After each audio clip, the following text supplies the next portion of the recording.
各位同学大家好，今天我们要学习的是 HSK 标准教程的第6册第12课第一部分。我们先来看一下第12课的标题是什么呢？标题是我们都爱白噪音。那白噪音是什么呢？大家知道吗？如果不知道的同学呢，相信学习完了这一节课就会知道什么是白噪音了。好的，那下面我们来一起看一下今天我们的课文。首先，大家听刘老师来给大家读一下今天的课文，标题是我们都爱白噪音。你有过这样的经验吗？会还没开始，屋子里一片嘈杂，突然房间里莫名其妙的一片寂静。有人说了句好安静啊，马上大家又聊了起来。这是什么现象？其实这是千万年自然选择的结果。没有学会在白噪音减退时闭嘴的人，在自然界早已被淘汰掉了。什么是白噪音？我们不妨形象地描绘一下。白噪音听上去像下雨的声音，或者像波浪拍打岩石的声音，或者像微风抚摸树叶时发出的沙沙响。沙沙声。在森林里，鸟的叫声就是白噪音，也是天然的警报器。鸟在叫，说明没有危险。鸟叫停止，意味着有了险情，务必要提高警惕了。这时，所有的动物都会静下来。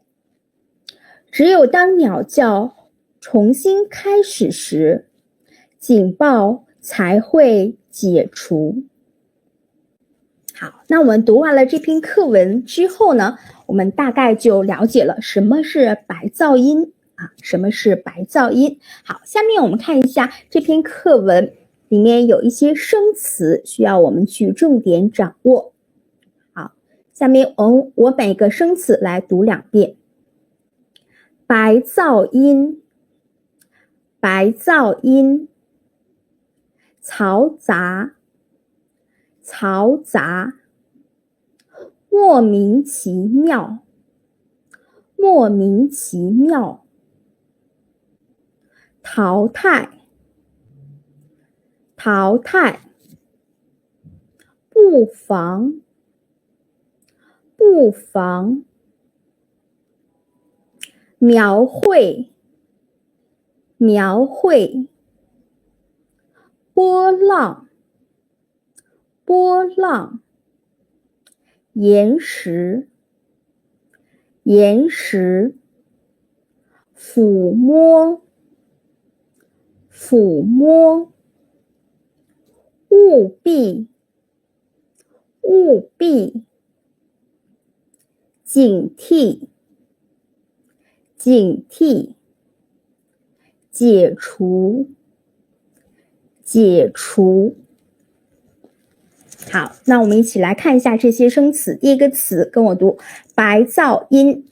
好，那白噪音这里是一个专有名词，是一种噪音一种噪音。什么样的噪音呢？课文里说白噪音听上去像下雨的声音，或者像波浪拍打岩石的声音，或者像微风抚摸树叶时发出的沙沙响。所以呢，我们可以理解白噪音就是自然界中一种比较正常的噪音。好，第二个词嘈杂。好，那嘈杂是什么意思呢？啊，嘈杂它有一个近义词，我们可以把它理解成是吵闹啊，吵闹。那大家知道嘈杂或者说吵闹，它的反义词是什么吗？好，那它的反义词就是安静啊，安静。好，下面第三个词，莫名其妙。莫名其妙是什么意思呢？就是没有特别明显的原因，并不理解是怎么回事，然后有些事情就发生了。那我们来举几个例子，比如说我最近收到了一个快递，我不知道它是谁寄给我的，也不知道为什么会收到这个快递，我就可以说我昨天莫名其妙的收到了一个快递。好，再举个例子，比如说老师上课问了一个问题，有一位同学给了我一个答案，但这个答案跟我的问题没有关系，我也不太理解他说的是什么，那我们就可以说他的回答莫名其妙。好，第四个词跟我读淘汰。淘汰是什么意思呢？淘汰是一个动词啊，它表示的是在选择的过程中，把那些不好的都给它去除掉啊，去除掉，淘汰。那比如说，这是一场比赛，比赛呢就会有人会怎样？会有人被淘汰了，好，比赛就会有人被淘汰了。好，第五个词跟我读，不妨。不妨是什么意思呢？不妨是什么意思呢？没有什么不太好的，没有什么坏处，没有什么害处，所以我们也可以把它理解成就是可以。好，那我们来举个例子啊，比如说我要去一个地方，然后呢，我问你我怎么去比较好呢？那你跟我说，诶，这个地方不太远，其实你可以骑自行车去。那你就可以说，你不妨骑自行车去那里。好，第六个词跟我读，描绘。好，描绘是一个动词啊，描绘是一个动词，我们去描绘某人，描绘某事，那我们经常是用形容词去描绘人或者是事啊，描绘本身是一个动词。好，第七个词跟我读，波浪。波浪是指什么呀？我们看波有3点水，浪也有3点水，所以波浪呢是指海水或者是江水，它产生了这种浪啊浪。那我们也可以在其他的地方见到波浪，比如说我画的这种线啊，有上有下的这种线，我们也可以管它叫波浪线，波浪线。好，第八个词，岩石啊，岩石，大的石头。好，第9个词，抚摸。抚摸啊，抚摸是一个动作，比如我抚摸自己的头发。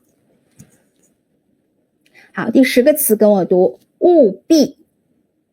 务必是什么意思呢？务必我们就可以把它理解成是一定、必须。好，比如说我希望你去参加一个活动，我说你一定要去啊，那我就可以说你务必要参加这次活动，务必。好，第11是警惕。警惕，好，我们可以怎么理解警惕这个词呢？它实际上就是这个意思，小心，小心。比如说他可能是个坏人，我们要小心他，我们要警惕他。好，最后一个词，解除。解除，好，解除是一个动词，我们看一下它的搭配在课文中的搭配，警报才会解除，解除警报。好，我们先来看前2个自然段，大家先听老师来带领大家朗读一下。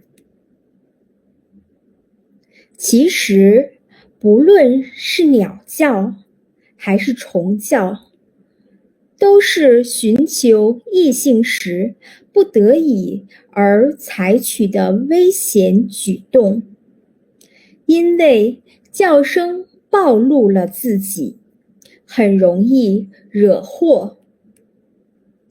倘若不叫，雌雄两性谁也发现不了对方，婚事就更谈不上了。那么，祖先遗留下的 DNA 怎么送给异性嘛？既要延续后代，又要保护自己，那就只有用最大的声音拼命呼唤，同时竖起耳朵，提高警惕，有危险马上闭嘴。原始社会之前，我们的祖先还没有进化成人类，他们最喜欢的事情可能就是在鸟叫声中无忧无虑地睡大觉。最焦虑的事情就是周围一片寂静，因为那说明危险正在靠拢。我们喜欢听鸟的叫声，因为那会让紧张的神经放松下来。经过数千万年的自然选择，对白噪音减弱越敏感的生物，存活和找到配偶的可能性越大。这种意识在 DNA 中保留下来，并且世代相传。会议室里的嘈杂声就是白噪音。大量的白噪音暗示着安全。当嘈杂声减弱时，提示大家要警惕，然后闭嘴，观察。这是人类大脑深处的预警意识。当有人说“好安静啊”时，大家发现没有危险，于是报警解除。白噪音会让我们有安全感，从而放松身心。鉴于白噪音有这样的功效，它理所当然地成了医生的好帮手。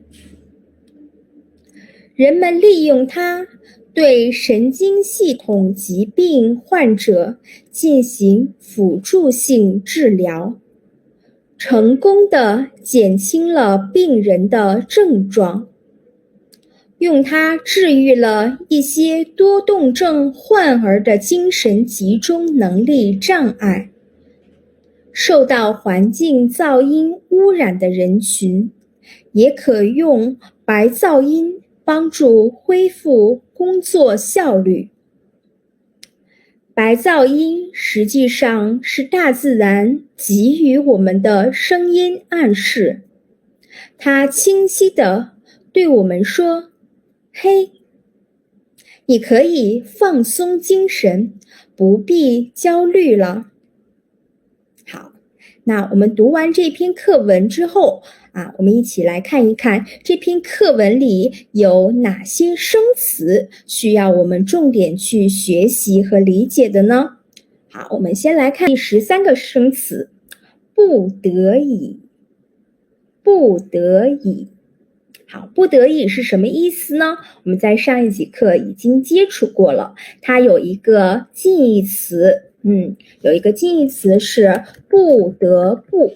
好，不得已和不得不这两个词的含义都是什么呢？都是必须、只好，一定要怎么样。好，那不得已和不得不的共同点还记得吗？就是它们的后面都可以加上动词或者是动词短语。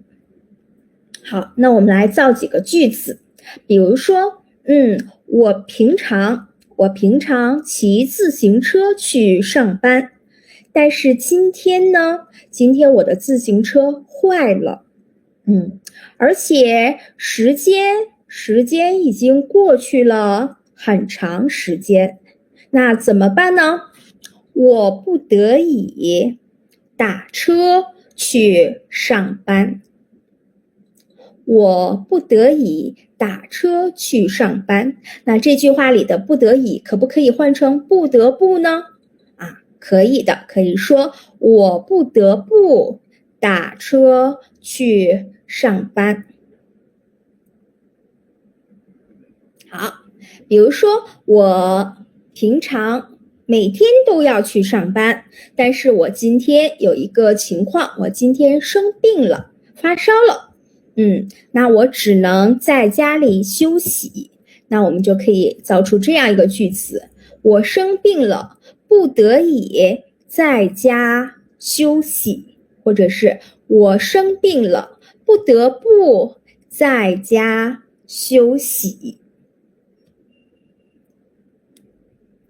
好，那我们看第14个词，跟我读一下：暴露。暴露。好，暴露是什么意思呢？暴露是本来你是一种隐藏的状态，但是不小心怎么样，让对方看见了，出现在了别人的视线里，那这种状态就叫暴露。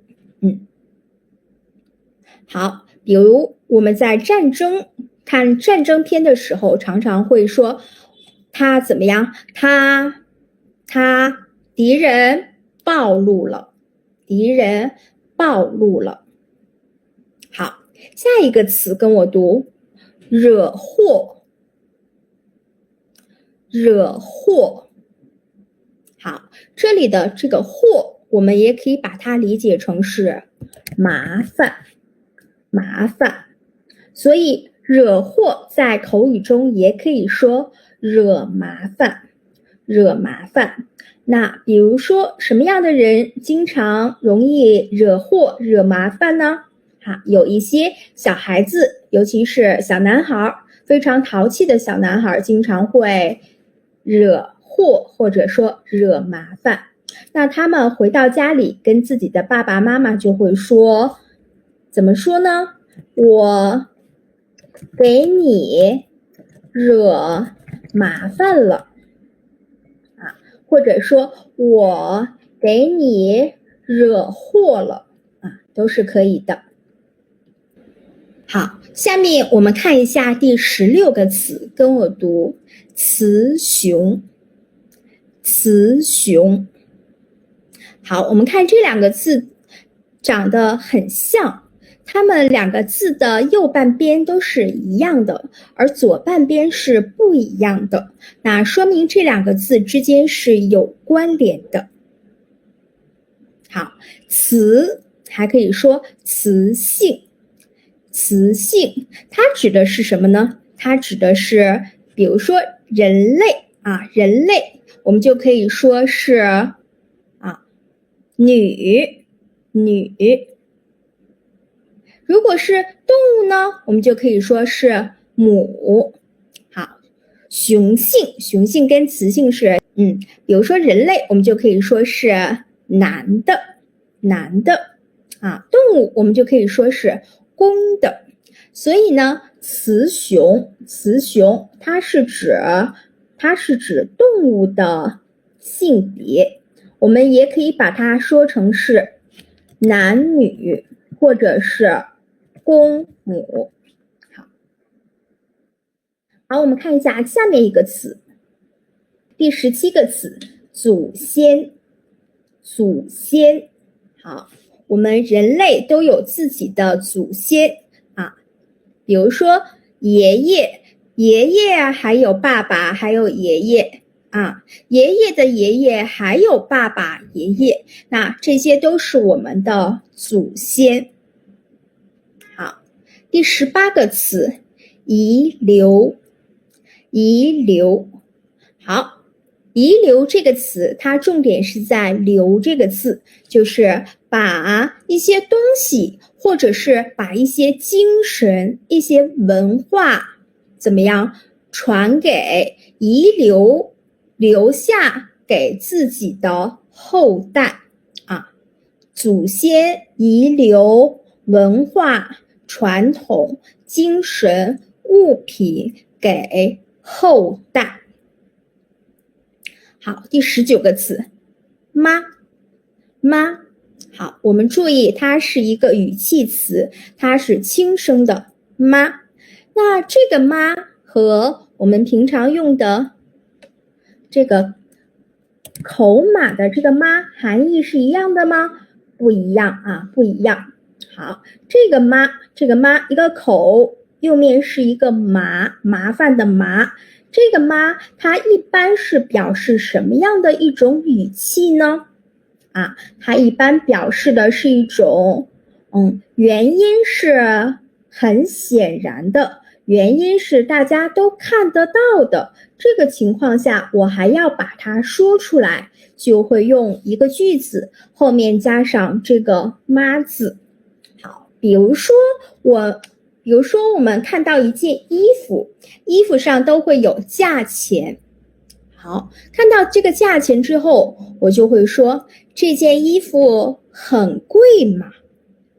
这件衣服很贵吗？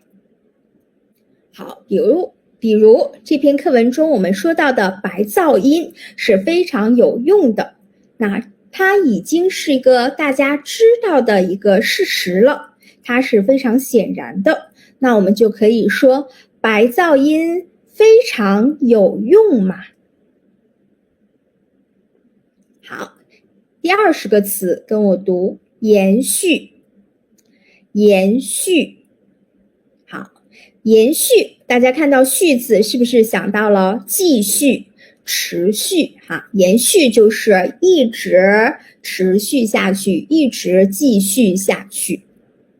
好，那延续是一个动词，它后边经常加一些宾语，经常会加什么样的宾语呢？我们来说一下，比如说延续后代，我们人类或者动物都是通过生孩子、生宝宝来延续后代的。还可以说延续香火啊，延续香火其实也是生孩子、生宝宝这个意思啊，延续。好，下面呢，后代，后代。好，那有些同学非常聪明，就问了，有没有前代这个词呢？有没有前代这个词呢？汉语中其实是有前代这个词的，但是非常少用啊，大家不经常用这个词，还是后代说的比较多。好，第22个，呼唤，呼唤。好，我们看呼唤两个字都是口字旁的，啊，呼唤，大声的喊叫，呼唤某人。好，第23个词，树，树。好，这里的树是动词啊，动词。那我们知道树它们作为名词的时候，它的反义词是什么呢？啊，这是树，这是横啊，横，别忘了它的反义词。好，那树是什么意思呢？我们找一找，它在课文中哪里出现了呢？好，我们找一找哪里出现了竖呢？这里啊，竖起耳朵，竖起耳朵。有些同学就不明白了，什么叫竖起耳朵呢？好，比如说大家看我的耳朵，我的耳朵在紧张的时候，它是不会动的，它是不会动的。但是有一些人，他的耳朵是会动的，他一紧张的时候，这个耳朵就会这样。那这个状态就是竖起耳朵，也就是说耳朵一下子变成了一个树一样立了起来，这个叫竖起耳朵。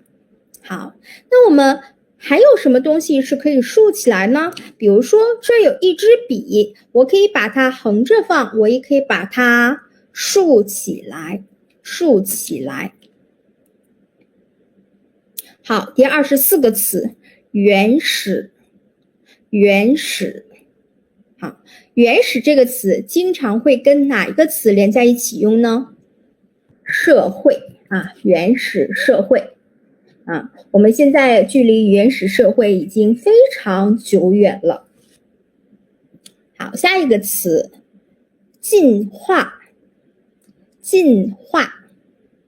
好，进化是一个动词，指的是不断的变化，长期的不停的变化。好，那我们知道我们人类是不断进化的这是因为达尔文曾经提出过一个论点叫进化论进化论。第26个词，靠拢，靠拢。靠拢指的是什么意思呢？比如说这是中心点，其他的人或者是东西都向它来靠拢集中，所以我们可以把靠拢理解为集中。当然靠拢也可以是两个东西的靠拢，也是可以的。那靠拢它在使用的时候经常会跟这个介词连用，向什么什么靠拢向什么什么靠拢。好，下面一个词，神经，神经。好，神经是我们人类以及动物身体里的一种组织，能够传递信息的一种纤维组织叫神经。好，下一个词，生物，生物。好，我们知道人是生物，还有什么是生物呢？动物也是生物还有呢，植物也是生物，还有比如说细菌和病毒也是生物好，第29个，配偶，配偶。好，这里配偶指的就是什么？就是我们的另一半我们的另一半。比如说人类配偶就是我们的妻子或者是丈夫，那动物或者植物其实也是有配偶的。好，下一个词，世代，世代。好，我们经常怎么用这个世代呢？好，比如说我们有一个宝贝，这个宝贝怎么样？它会世代相传。好，那世代，如果说我们只是说世代，后面没有其他动词，我们也可以把它变成4个字的一个重叠词，世世代代。好，第31个，暗示，暗示。这个词我们跟第32提示，提示一起来看提示是什么呢？我给你一些小的提示，那这里提示是名词，我提示你怎么怎么样去做，那这里的提示是一个动词动词。好，比如说我看外边今天天气不太好，很阴，好像要下雨，我提示他带一把伞，我提示他带一把伞。好，那暗示呢，实际上也是一种提示，但是呢，它不是明面上的一种提示，它是怎么样？它是暗自的暗暗的提示。比如说，他提示我，他用眼神提示我不要再说了。他用眼神提示我不要再说了。鉴于，好，鉴于是一个连词，那我们来说一下，鉴于它是什么意思呢？它就是一个因为由于的意思啊，因为由于的意思。那鉴于这个词呢，它经常会用在书面语之中啊。如果口语呢，就经常会说因为怎么怎么样，由于怎么怎么样。书面语我们就可以改成鉴于怎么怎么样。好，比如说我们要举行一场运动会，但是这场运动会今天可能要取消了，为什么呢？因为今天天气的缘故。好，鉴于今天的天气不好，我们即将取消这场运动会。好，那我们看课文里是哪一句话呢？鉴于白噪音有这样的功效，然后它理所当然的成了医生的好帮手。好，这里的鉴于我们就可以理解成因为或者是由于。好，功效，好，功效一般指的是什么呀？指的是好处，带来的好处。那功效这个词它最经常用的地方就是它跟医药是相关的，医药、医疗这些。比如说这个药，这种药它的功效非常好。好，那我们这里说白噪音它是有这样的功效。好，第35个词，理所当然。理所当然就是把什么什么当作是非常自然的事情。好，我们举个例子，比如说现在社会上有一些年轻人，他们理所当然地认为他们的父母有义务为他们上学、结婚，甚至是工作来出钱其实这是不应该的。好，第36个词，疾病。疾病就是病的一个统称。好，下一个词，患者。患者它是一个书面语，口语中我们就可以说病人病人。好，还有一个词，我们看这个课文里面有一个词叫患儿。这里患儿，这里的患是指儿童、幼儿，所以患儿就是生病的儿童。好，下一个词，辅助。好，辅助就是书面语中的帮忙。比如说现在大家学习汉语，是不是经常会用到电脑来辅助呢？比如说我们练听力的时候，就可以在网上找一些资源，然后利用电脑来把这个听力的资源把它播放出来，来练习自己的汉语听力，对不对？好，下一个词，症状。我们看症状的症，它是一个病字旁，所以症状它是跟生病有关系的就是生病所显露出来的一些表面的现象。好，比如说我们说发烧感冒，比如说发烧的一些症状都有什么呢？头是热的，还有呢身体很怕冷，还有呢头很晕，这些都是症状。好，下一个词，郁。好，这个词呢经常跟其他的词一起连用。比如说治愈，好，治愈，这里的治是指治疗，愈是指什么呢？完成啊，治好了这个意思啊，治愈。好，我们看课文中用它治愈了一些多动症患儿的精神集中能力障碍，那说明的是这些孩子的这种病病症都已经被治好了。治愈就是治好了的意思。好，下面一个词障碍，障碍，好，障碍是一个名词。比如说我们跑步的时候经常会遇到一些障碍，那这种跑就叫障碍跑，障碍跑。好，那我们在学习的过程中也会有一些障碍。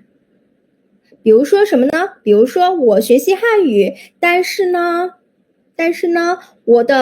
跟我一起住的室友，他经常喜欢跳舞，声音很大，就很吵闹，就成为了我学习的障碍。好，下一个词噪音，噪音这个词大家应该理解啊，我们之前学了白噪音。好，第43个词给予，给予，注意一下第一个字的发音是给。好，给予的意思就是给啊，就是给别人。好，比如说我生病了，医生给予了我帮助，医生给予了我救治。好，最后一个词嘿，嘿，好，它也可以读成4声的嘿，这个词就是用来打招呼，用来提醒别人，引起别人的注意。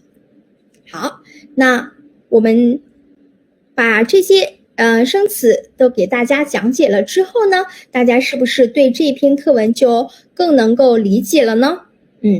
希望大家花一些时间再去多读几遍课文，相信会有更深入的理解。好，那我们下面看一下，在课文中有几个词是非常非常重要的，我们一起来看一下综合注释。好，第一个词是不妨，不妨是什么意思呢？我们就可以把它理解成最简单的可以，可以。好，那我们知道不妨是一个副词，表示可以这样去做没有妨碍这个意思。好，比如说我要去一个地方，然后呢，你跟我说，这个地方不太远，你不妨骑自行车去。好，今天呢可能要下雨，你不妨带一把伞就是带一把伞是没有什么坏处的这个意思。所以呢，不妨也经常用在建议别人或者是鼓励别人的场合。那我们来说一个鼓励的情况，比如说，我觉得你的汉语很不错，你不妨去参加一下 HSK 6级的考试，或者你不妨去参加一下中文比赛。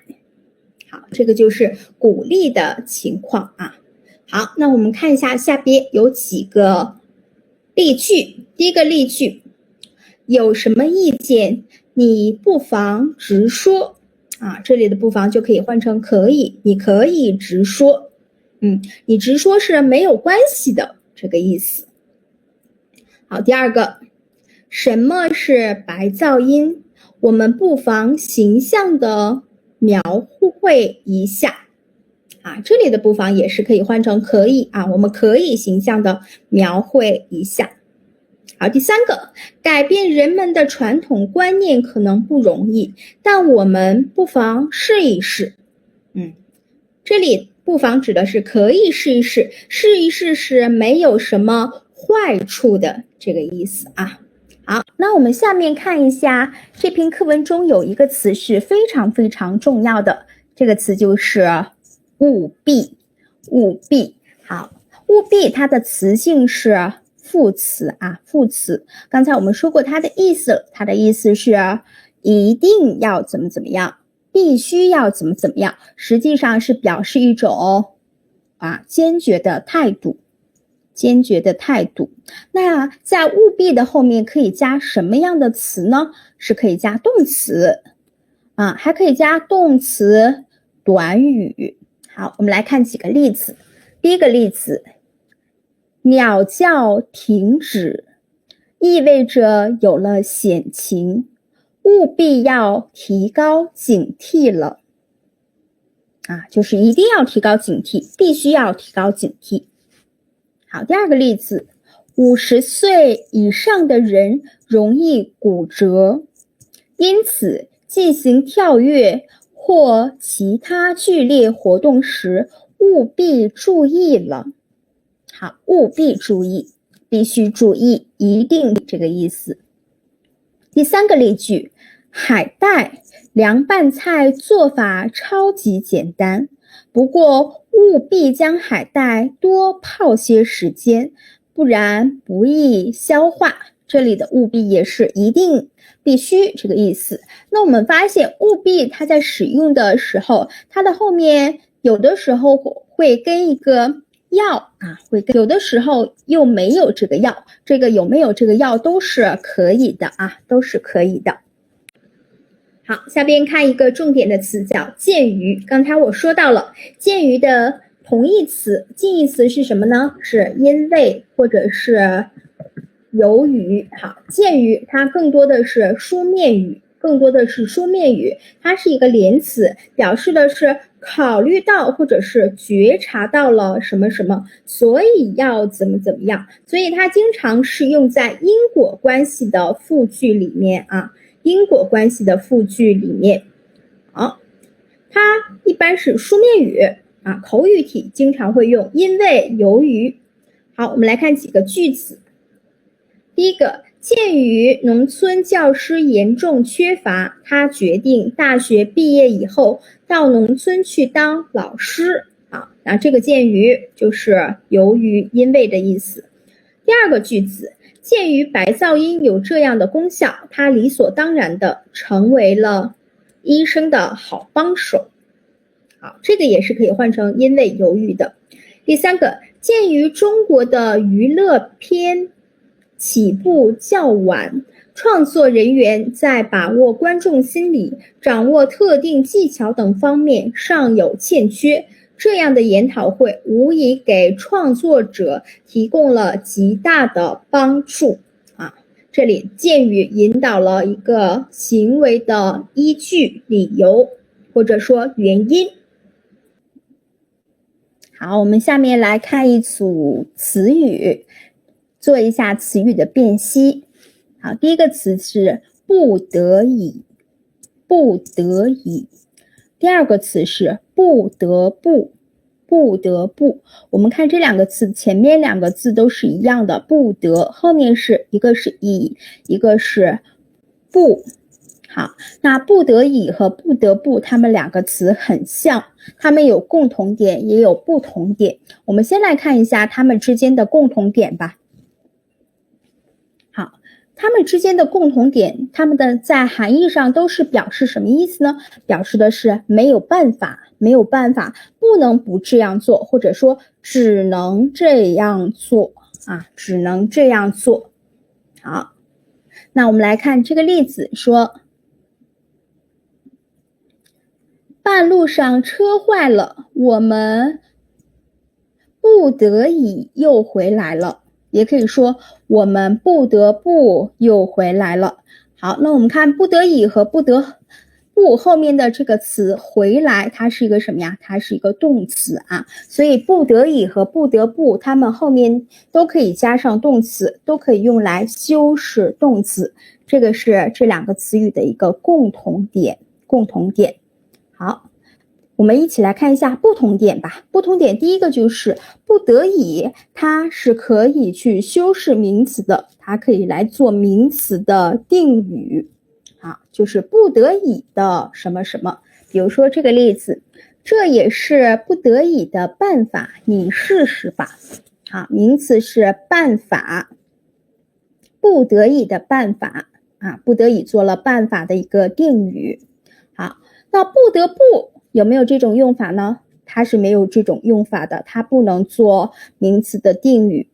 好，不得不它只能用来修饰名词，比如说这个句子，由于资金不足，这项工程不得不停止。那我们看这一句话里面，这个不得不实际上它就是可以替换为不得已的啊，不得已的。好，再来看不得已的第二种用法，它是可以有主语加是加不得已的用法，比如说某人是不得已的，或者是某事是不得已的。啊，我们来举个例子，他半夜动身也是不得已。好，半夜动身这件事儿是不得已。好，屋子里坐不下，不得已，我们只好站在外边。这个时候不得已它是单独成了一个小句啊，单独成为了一个小句，我们也可以把它理解成是人不得已。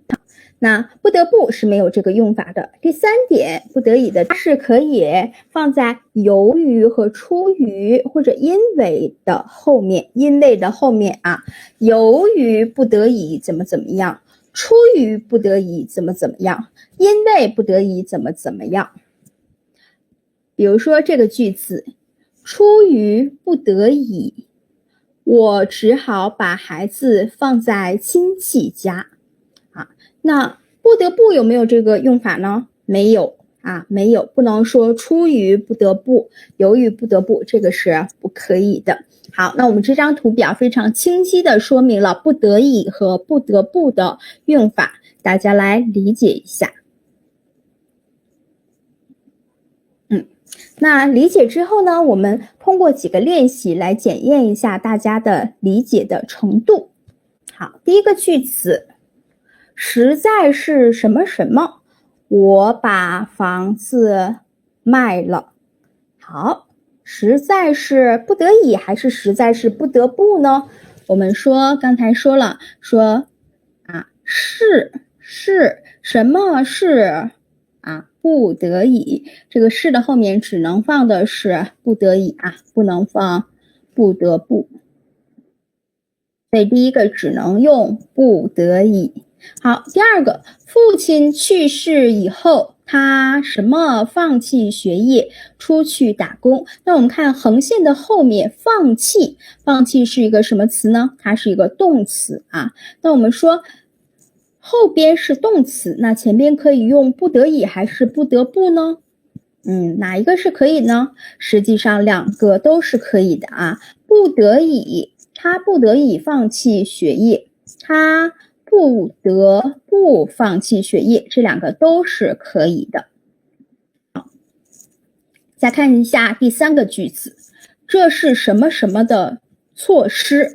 那我们发现措施是什么呀？措施是一个名词啊，措施是一个名词，然后它前面还有一个的，所以这里需要的是一个定语啊，定语。那不得已和不得不哪一个可以做定语呢？只有不得已是可以做定语来修饰限制名词的，不得已的措施。好，第四个句子，这样安排也是出于什么什么，你就别抱怨了。我们看这里有一个关键词是出于啊，出于。好，刚才我们说了最后一种情况，有出于、由于、因为，这几个关键词的时候，后边要用的是不得已还是不得不呢？只能用不得已，不能用不得不。好，所以我们发现这四个句子1、3、4都只能用不得已。第二个是不得已和不得不都是可以的。